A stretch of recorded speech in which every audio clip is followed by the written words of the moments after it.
Okay. Hello, friends. Day 1008 of our adoption. I have Paige with us today. Hi, everybody. I feel like it's great that Paige is here on New Year's Eve at my house hanging out. And then I texted her on her way here and was like, hey, do you want to do a YouTube video with me? And she was like, sure, I'm in.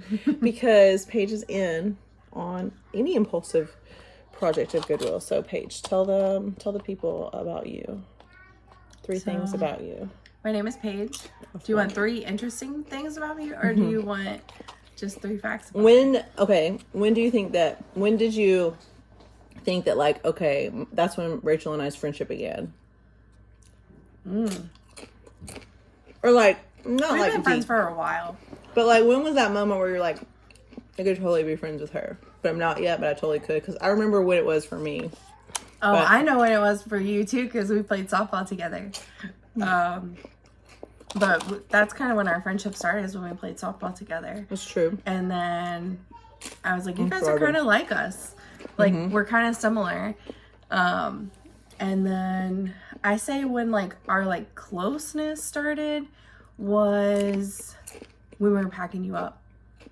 And Like- you let me, like, see your mess When I came and home? be okay with it. When I came home by myself. Yeah, and then you stopped, like... That was like, our friendship went from like, we're friends to like, this is a different level of friendship. Yeah. Totally. And that was like my friend Anna, she came and helped that week too. And I feel like that week really was good for me because it was like, I had to really kind of let go, and it was great. And then I now I don't have to do as many. Now I just asked for help more, but it was fun. But for me, this may make you laugh. So, Paige has kids that are like 18 months apart or less. Yeah, something like that. Close. And she started going to our church, and she sat, sometimes she would sit in front of me, and her kids were like terrors about going to class. And to be fair, a lot of kids are like that. Our kids were like that too. And so, and the way our church is set up, it's kind of like an open feel. It's not like they go with a door, but it's like the dividers. So it's like a big room with like 3 or 4 age groups kind of in the same big room. And so a lot of kids kind of throw like they don't want to go. So her kids would never go when they were really little. So they were like running around. And I know the pastor, he's our neighbor too. And like, I know that most pastors, if not all successful pastors, are like, you want kids to be loud. You want there to be young families there. Like, you don't care. You'll preach right through that, because that means your church is growing and the kids are here and the young families are here, and that's what we want. So like, let them do it, let them do it. And so, but I just remember, I had little pieces of yarn somehow in my purse, and her kids, like, she'd gone through everything. It was like, she just is like, they were not, she was out of props, but like, they were fun, and they really weren't being loud, but they were just kind of busy, cute, sweet kids, and I love them. And so I gave them little pieces of yarn. It distracted them for just long enough that like we got to the next song. Like he stopped preaching and we moved forward. And I just remember having 3 kids all in diapers at once, and how like that era of life, you just do your best to be on property at church. You don't like try to like go to class or retain anything. You're just trying to be in the fellowship. It's just a fellowship time. So if you have young children, just pack that away. But I was like, watching it all unfold, and I was like, I could totally be friends. Like, I think that I just love all of this, and not because it was a mess. It was fairly organized, but the look on Paige's face was like, I gotta get out of here. And I'm like, please, no, I hope she doesn't, because I like all this. And I was like, man, I need to be here more so I can be better friends with Paige. But also when we were doing our adoption fundraising, like, I think I have probably deepened all of my friendships because of this adoption. I would say, and not because everybody, like, not because I'm not cool or everybody else isn't cool enough, but just because when you have that focal point of like that combined effort of like, wow, this is a big deal, nobody can do this by themselves, it brings a lot of good memories. Yeah, it does. So Paige was the one that was like manning my house when people kept bringing textiles. Paige and Tia together, because Tia lives across the street. But so Paige, so we ended up, it was like $4,000 in the 5 months that we were gone, of loads that went out from our house and went out from Allison's house in Tennessee, to keep us afloat. And Allison's are smaller because they're just like a little route. So Paige was like just pumping more money in. I'm never coming home. So yeah, that was fun. So I wanted Paige to be on the video tonight. I'm leaving tomorrow morning for a couple reasons.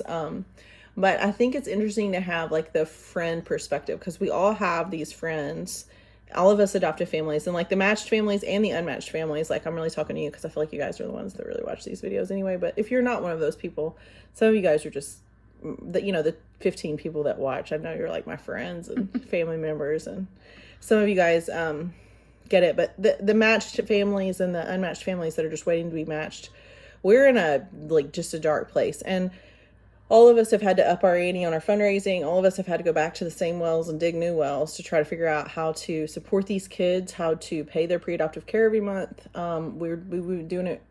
We have been doing it for $10,000 more than we budgeted. And that's a lot. So I always wonder what the friend perspective is on that. So I'm not going to put you too much on the spot, Paige, but friend perspective on what happens in your head when I'm like, we're going to need another $5,000.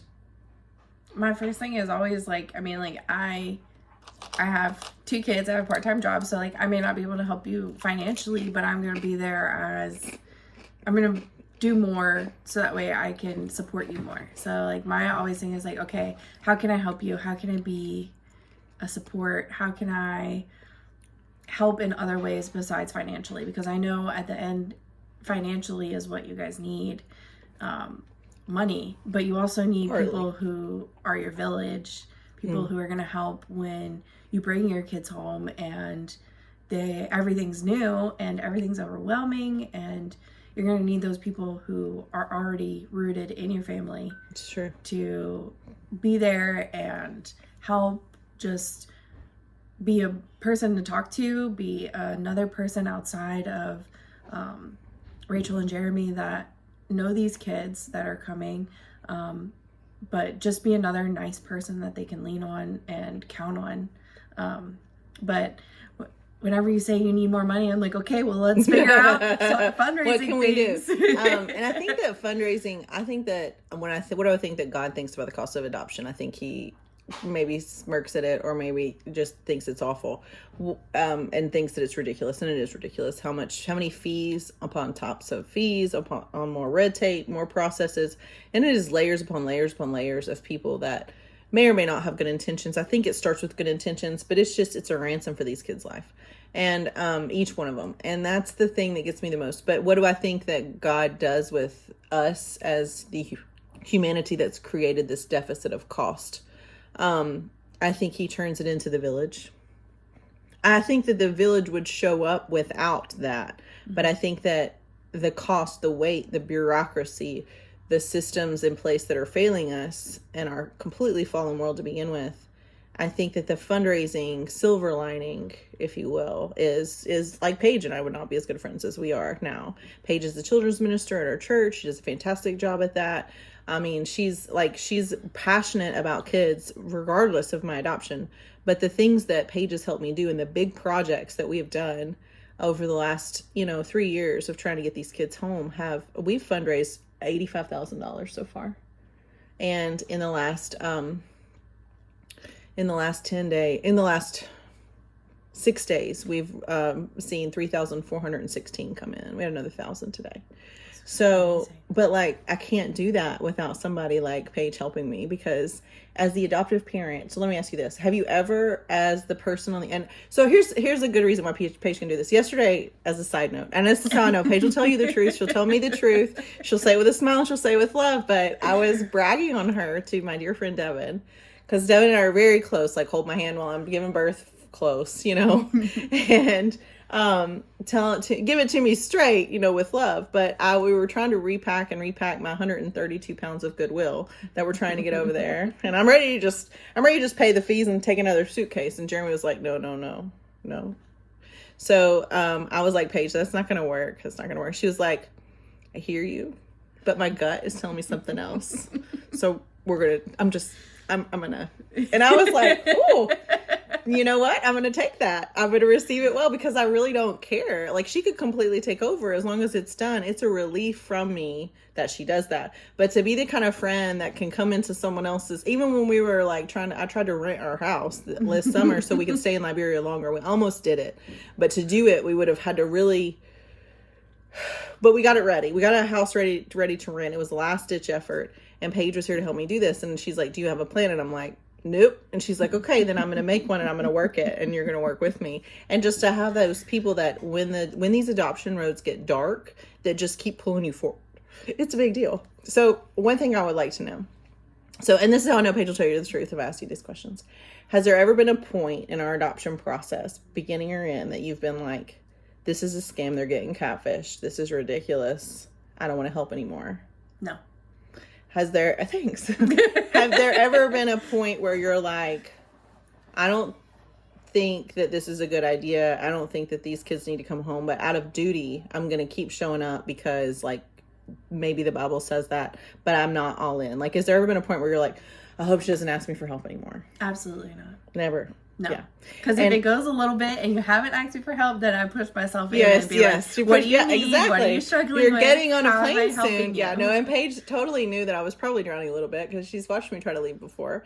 And it's hard. And it's hard to say goodbye to my kids here. It's hard to say hello to my kids there. It's hard to realize that I'm going to have to say goodbye again. I'm going to have to do it again. And it's going to be multiple times of this. So, yeah, so you kind of just insert yourself in. So all of you guys have friends like Paige. I know you do. So I'm really talking to the match families right now because yesterday on my video, Paige doesn't watch all my videos because she's my friend in real life, and so she knows what I'm going to say on my videos. But sometimes when I go over, she's skimming when I go over. But I know, so I know you didn't watch this yesterday. I didn't. That's how I know. Because you were here yesterday. No, I did not talk about you, but you were here yesterday, so I know you didn't. But yesterday, I really challenged the matched families that are not at USIS yet to double down and get another kid, because that's what we're doing. Because again, just like with the fundraising thing, I don't think that God. Now you nodded. I would get a kid if I could get a kid. If I could afford it and do it, I would. And my husband would let me. If you could afford it and do it, I think he would be an easy sell. I would go to Liberia with you, but I would never come back. So when I told you I'm going to get another kid, were you like, ooh? No, I cried. Or were you like, I was let's do that. Absolutely, let's do this. Let's do that. Let's do this. Like, let us together do this. So that's the kind of thing. I'm not alone. Everybody has a page. Everybody has multiple pages. I have multiple pages. Not multiple pages, but I have multiple people like Paige in my life that are like, let's go. Like my neighbor across the street, Tia, she's like, I just want to come over sometime before you get on the plane and like put my arms on you and pray for you and like be close to you before you leave. And I'm like, that's great. She lives across the street. We'll probably be doing it around midnight because that's probably the time that we'll pull it together. But those are the kind of people you need in your life. But don't be scared to reach out to them now. So yesterday I kind of like threw it down. I was like, listen, I do not think that this is God's plan to make this process lengthy.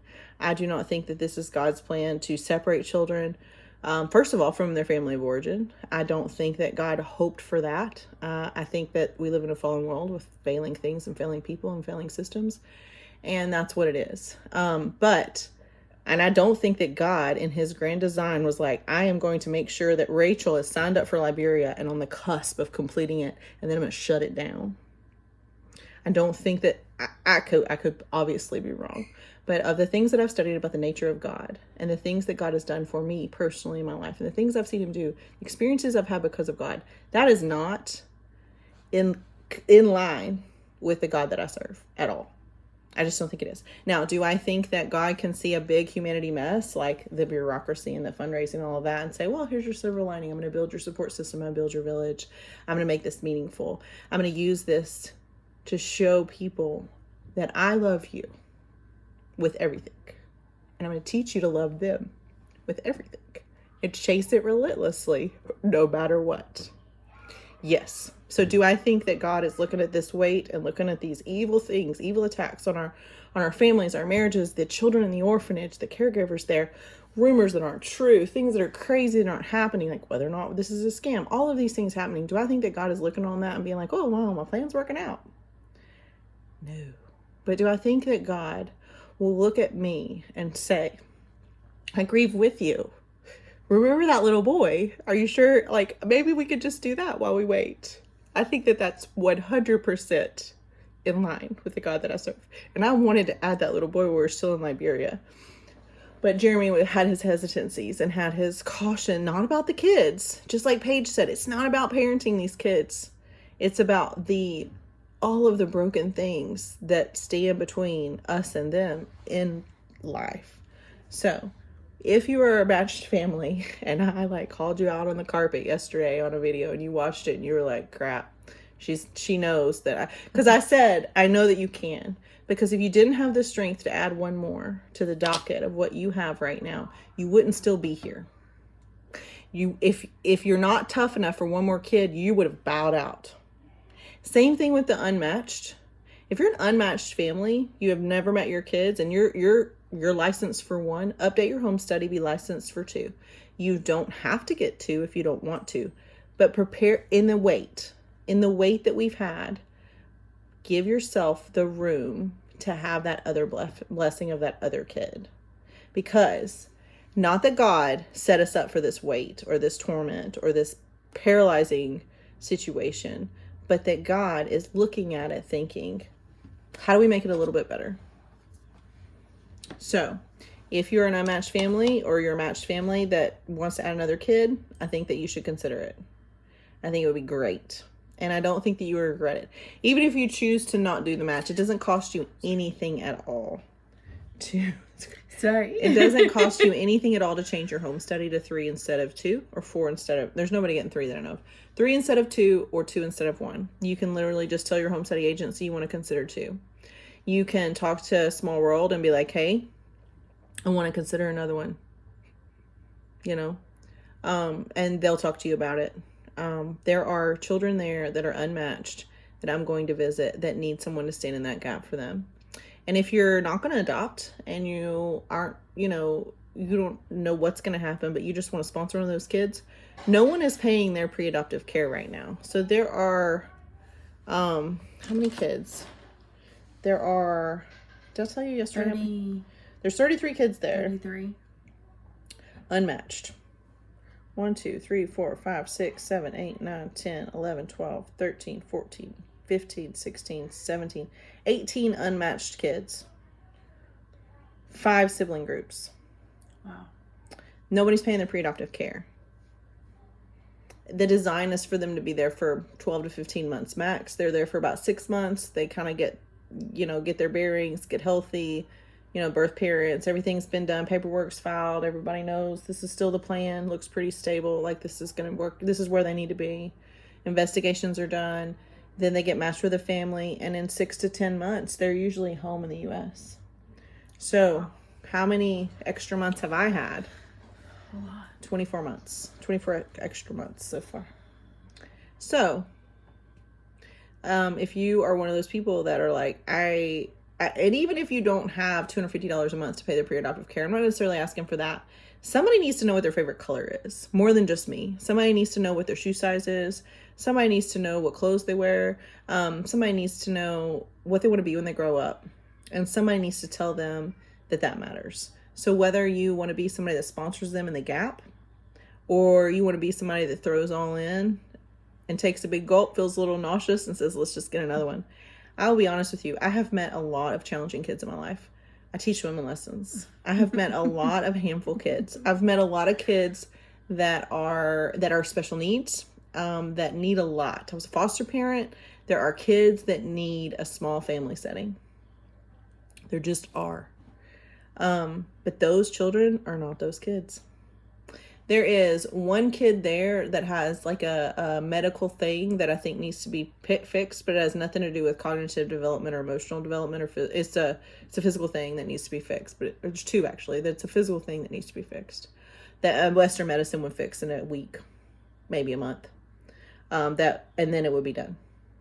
Other than that, these kids are not only healthy, but they're developmentally sound.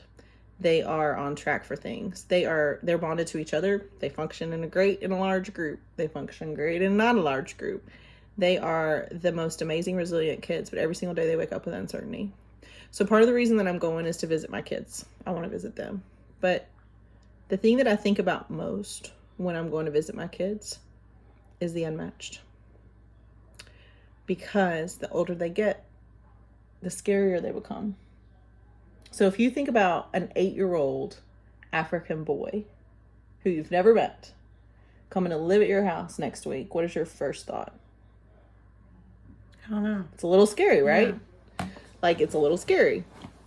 But if you met specifically like an 8-year-old kid that I've met and watched them function for months, Like, I feel like I'm an expert in these kids. I'm not trying to convince you to adopt them. I'm trying to get you guys to understand that it doesn't matter how long it takes. I'm going to intentionally parent them now, internationally or not. And how to do that and do that well is completely unknown. There's no books on this. I don't know of any other situation that's lasted like this. The China program that shut down was similar in some cases, but China, you don't get to go visit the kids and bond with them the way we did. So I am bonded to these kids, not just mine, but all of them. So I would say 50% of my motivation for going is to make sure that the children that are there have someone to speak for them. But I can't bring them all. I just can't. So I don't know. I guess the hard part is that I'm getting on a plane tomorrow to try to be an ambassador of goodwill to our children and to their peers. And I hope that when I get there and I spend time there, they think that there's 20 more of me coming to get them. Maybe not exactly like me, but they think that their parents love them as fiercely as I love them. So I would love to be able to tell those kids that we have a line. Usually this program has a line of people. The kids go quick, like 12 Really? months. Yeah, usually it's quick. Like Devin adopted Zizo in 7 months. Wow. He was an add-on, but she was always licensed for 2. And that's what I'm telling you guys. If you can get licensed for just one more now, just one more, then when you get to the table of time to make that decision, you're licensed. You have a lot more freedom to just grab one more. And not like in the moment, but like you get matched, or those of you that are already matched. And I know that the Bruce family, they were there for a few months with us, not the whole time, but a lot of it. And they also are bonded with all the kids. So, you know, and when I tell you they're going to have difficulties. They live in Africa in an orphanage, but they're good kids and they're better than you would think. But all that being said, I just feel like today's a little more serious. Yesterday I cried a little bit. I laughed a little bit. I have stickers all over my suitcase. I talked to some of you guys today that are matched, and I talked to Victoria Butler, and she was telling me about the hair beads. And I'd taken a box out and I put it back in because I was like, I need the hair beads. Because she was like, oh, they were so excited about those because they say they're so expensive there. And I'm like, because she bought a box and I bought a box. So I put hers in and I took mine out. I was like, maybe I'll take it next time because it weighed 1.8 pounds. I put it back in today and I took out some of my snacks. Oh. But it's worth it. Okay, so Paige, here's another question. If you have, what advice would you have for people that are like me, that would like what advice do you have for them? Like, what should they tell their friends and family? That they have to go back and ask for more money because it's taking longer than we thought. I say just dive right in. The support will show up. The money will show up. Your people will show up. Everything that's meant to happen will happen. Should they be scared? I mean, of course it's a scary process, but I don't think you should be scared. Should they be scared of the people that are asking, though? No. For more help. More money, more support, more people. No, because everybody wants to help. Not everybody is as bold to say, I'm helping you. I don't care what you say. I will be at your house tomorrow. I see the mess. I acknowledge the mess and I'm coming after it. Yeah. No, that's true. But like, there is a hesitation on the adoptive parent side that like, maybe people are tired of hearing our story. No. There's going to be somebody that's never heard your story. There's still some people that I talk to and I'll be like, do you know my friends, Rachel and Jeremy, that are adopted? And they were like, who? I'd be like, oh, let me tell you about them because you need to know about them. So your story will spread. But if you stop asking, then how is your story going to spread? Or if you stop telling your story, how is your story going to spread? It's true. And how are those other kids going to find families? Yeah. So even if you're just like, hey, I don't want to adopt a kid, I can't ever adopt a kid, or maybe I'm not in the age range of parenting anymore, and you just want to sponsor some of these kids. I know my friend Trina Greer, who was Lana's friend, and I've literally just connected with her on email and social media, but Trina made several outfits of clothes. Remember all those Oh, clothes? We they were were stuffing them in. so They're so beautiful. She made like babies all the way up to like, you know, a bit older kids, and just beautiful material. She handmade them. Great job. And they're so great and they're so stylish. And I'm like, how did you make this? I want one. That kind of thing. Like these little things that people do that are just, you know, I mean, she's financially helped us too, but like that meaningful thing of let me just make something. Let me just take who I am and push it into your adoption. She also gives me great travel advice because she's traveled a lot. She gives me great. She always has a tip. I think that's another thing is that like it's not just about you'll find your way to help somebody adopting. Like my thing may not be I can give financially, but I'm going to give you my blood, sweat, and tears. I'm going to be your support. And like some people, it's making stuff, and that's how they help. And some people, it's talking about people and not talking about people, but like talking about their story and talking to other people and spreading their story. And then some people it's media, like sharing on media, getting things out that way. So it's not only financially. Donating suitcases. Thank you, Ashley Booker. Your suitcase is being put to good use. It'll be in Africa tomorrow. So it's not only giving financially, it's finding a way on something that you can do to help. Yes. And the matched and unmatched families, hear me on this. This is a torment for all of us, and I feel it. And I'm not trying to minimize that at all. But a way to fight back is to say, all right, evil powers of this world, you won the round of time, but you did not win the round of eternity. Because when these kids know that they have parents coming, they know that they're chosen. They know that someone loves them. They realize their personal value and worth more than children biologically born to you. They get it. And when they ask you, why did you adopt me? Because they will. You can easily tell them, because God picked me, so I picked you. Because it's just the way things are done. This is the choice that I made. Because of the choice made for me, this is the choice that I made for you. I want to win the battle of time more than anybody else. I guarantee it, because I've been in the dirt with these kids and I'm mad. I am so mad. If you think you're mad, I promise you, at one point or another, I have matched it. But I can't win the fight of time. But I can win the fight of eternity. I can win the fight of introducing these kids to how much God loves them. And if God can pursue me all the way to death, surely I can figure out these unmatched kids' favorite colors. And let them know that they're valued. But more than that, I'm adopting 3. And I hope that they, in their adult life and as they get older, understand why we did this. Because it comes from wanting to be their parents, but it's deeper than that. It comes from wanting to reflect who Jesus is in my life that spills over into their life and changes things for them. So that's the thing that I really want you guys in the position of matched and unmatched, because the program is now closed to new applicants for the time being. And I don't know when it will open back up. Could be a few years, just because they got to filter out all this stuff. So the matched and unmatched that are still in the program, you have a unique position right now to consider some things that no one's ever had before. And all of you that I've met, and all of you that I know, as most of you, I think that it's a very unique group of people. I think that there's a lot of great people out there. I'm not saying the people before us weren't great, but the unique abilities that we have, the personalities that we have, the resilience that we have, the ferocity of parenting that we have as a group is impressive.